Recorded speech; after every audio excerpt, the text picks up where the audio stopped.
Doktor Güngör Ateş, Diyarbakır Memorial Hastanesi'nde göğüs hastalıkları uzmanı olarak çalışıyorum. Astım çok yaygın görülen bir hastalık. Onun için önemli bir hastalıktır.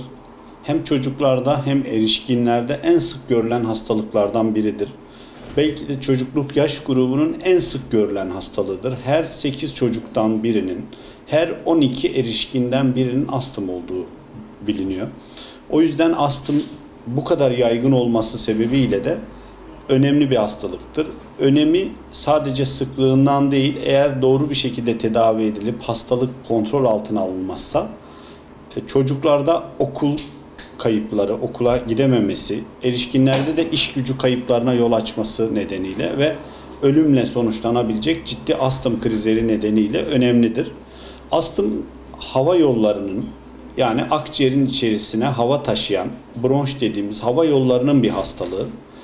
Bu hava yollarında alerjik bir iltihaplanma meydana geliyor. Bu iltihaplanma enfeksiyonlara, mikroplara bağlı bildiğimiz bir nedenle değil, daha çok alerjik nedenlerle veya alerjik olmasa bile vücudun kendi iç bünyesinde yarattığı hava yollarında bir iltihaplanma meydana geliyor. Bu iltihaplanma sonucunda da hava yollarında daralma, hava yollarının içerisinde mukus dediğimiz sekresyonların birikimi, hava yolu düz kaslarında kasılmayla hava yollarında darlıkla seyrediyor. Böylece temelde astım hastalığı hava yollarında darlık ve hava yollarında iltihaplanma gibi iki temel özellik taşıyor.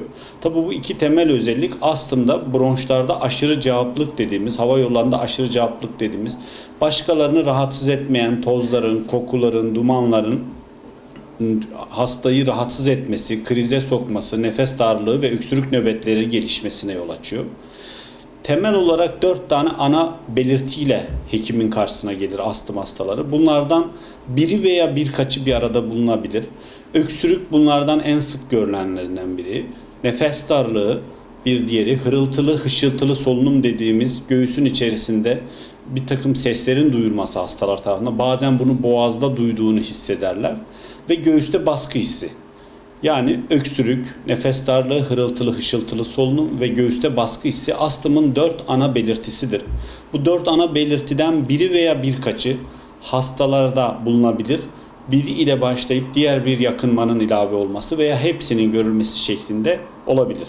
İlk defa, eğer daha önce tanı konmamış bir hastaysa, ilk defa gördüğümüz bir hastanın astımın tanısındaki en önemli aşama iyi bir anamnez dediğimiz öykü almak. Yani hastalığın hikayesini almak.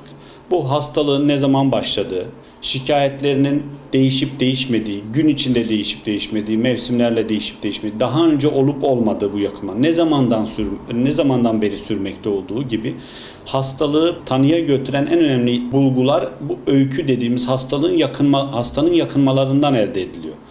Bundan sonraki aşama bir takım kan tetkikleri, akciğer grafisi ve solunum fonksiyon testlerinin yapılmasıdır. Bazı hastalarda bunlara ilave olarak alerji testleri, pirikleri testi dediğimiz alerjiye yönelik testler yapılmaktadır.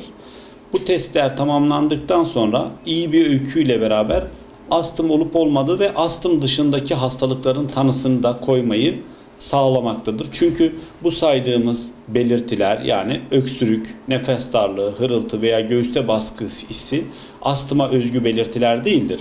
Ama bütün bu dediğimiz tetkikler ve hastadan alınan iyi bir öyküyle astım tanısına hekim yaklaşmaktadır.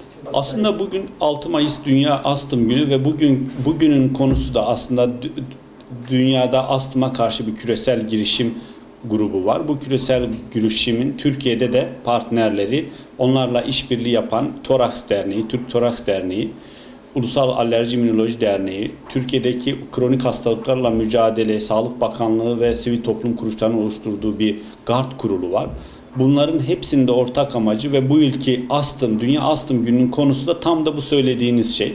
Yani astımın tedavisindeki hastalarda bu konuda bir bilinçlenme yaratmak. Bu yılki temel mesaj, hastalığınızı kontrol altına alabilirsiniz mesajıdır. Yani astım hastalarının çaresiz olmadıklarını, tedavisiz bir hastalık olmadığını, doğru bir tedavi ve eğitimle hastalığın kontrol altına alınabileceğini, bir kere hastanın günlük yaşam aktivitelerinden geri kalmaması. Birincisi bu. Yani günlük yaşamını normal sürdürmesi. Gündüz şikayetlerinin astıma bağlı bu saydığım şikayetlerin olmaması. Gece astım şikayetleri nedeniyle uyanmaması. Kurtarıcı ilaç dediğimiz krizler nedeniyle sık kullanmak zorunda kaldığı ilaçları kullanmaması.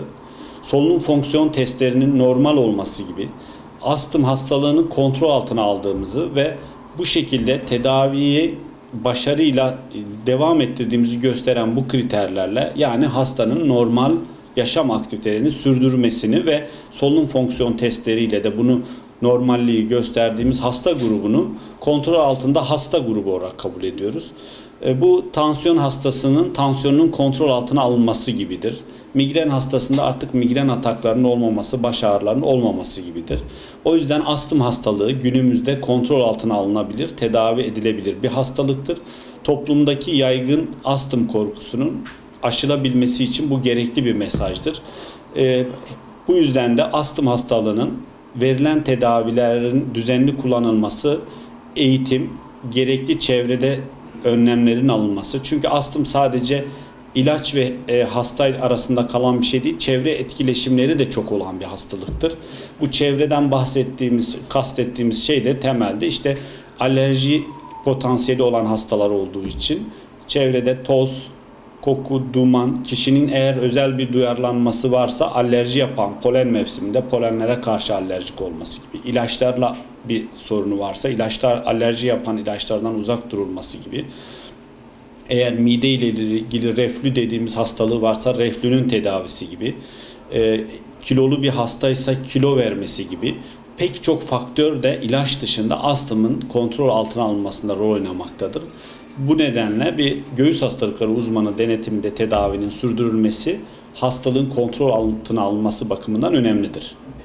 Hocam, hastalıkla mücadele ederken beslenmenin mücadelede yeri nedir? Ya astımda iki bakımdan bakılabilir bu söylediğinize. Beslenme astımlı hastalarda bir alerji potansiyeli olan besinlerin, yani kişinin daha önce denediği, onu yediğinde özellikle cilt yakınmaları, burundaki yakınmalar, mide gastrointestinal sistem dediğimiz bağırsak yakınmaları veya astımında kötüleşme ile kendini gösteren alerjik belirtiler varsa o gıdalardan uzak durması. Gıdaların alerji yapması veya astımı arttırması yönünden bakılacak olursa gıdalar özellikle çocukluk yaş grubunda böyle bir potansiyel taşıyor. Erişkinlerde gıdaların astımı kötüleştirme potansiyeli daha azdır. Yine de bu konuda kişinin kendi deneyimleri belli gıdalara karşı özellikle yedikten sonra astımında bir kötüleşme hissediyorsa bu olabilecek en önemli testlerden biri. Kendisi yapmıştır vücudunda, o tekrar her defasında o gıdayı aldığında astımı kötüleşiyorsa ondan uzak durması gerekiyor. İkincisi, gıdaların fazla alınması, yani doğru ve düzenli beslenmeme, dengeli beslenmeme nedeniyle kilo alımı astımın kontrol altına almasını zorlaştırıyor. Tersten söyleyecek olursak da kilolu bir insanın zayıflamasıyla astımın kontrol altına alınması kolaylaşıyor, şikayetler azalıyor, kullandığı ilaçlar azalıyor. Böylece tedavide başarıya ulaşma olasılığı çok daha artıyor. Tüm bu söylediğimiz tedavilere, önlemlere rağmen aslında dünyada astım sıklığı giderek artıyor.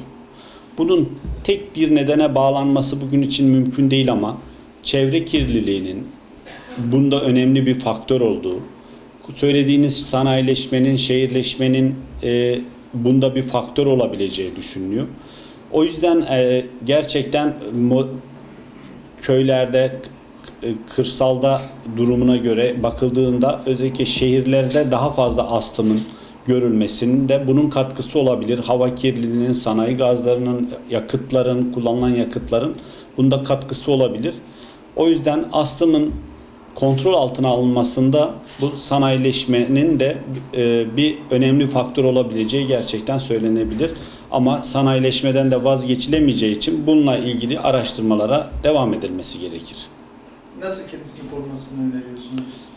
Astımlı kişilerin birincisi yaşadıkları çevre yönünden bir etkileşimi olacaktır mutlaka. Evlerinin bir kere temel olarak şöyle birçok alerji yapıcı, yani hamam böceğinden küflere kadar ev içi tozlar dediğimiz, ev tozu akarları dediğimiz alerji yapma potansiyeli yüksek olan bir takım canlıların yaşamasına kadar pek çok şey çevreden kişilerin alerjiye yönelik olarak kendini korumalarını gerektiriyor.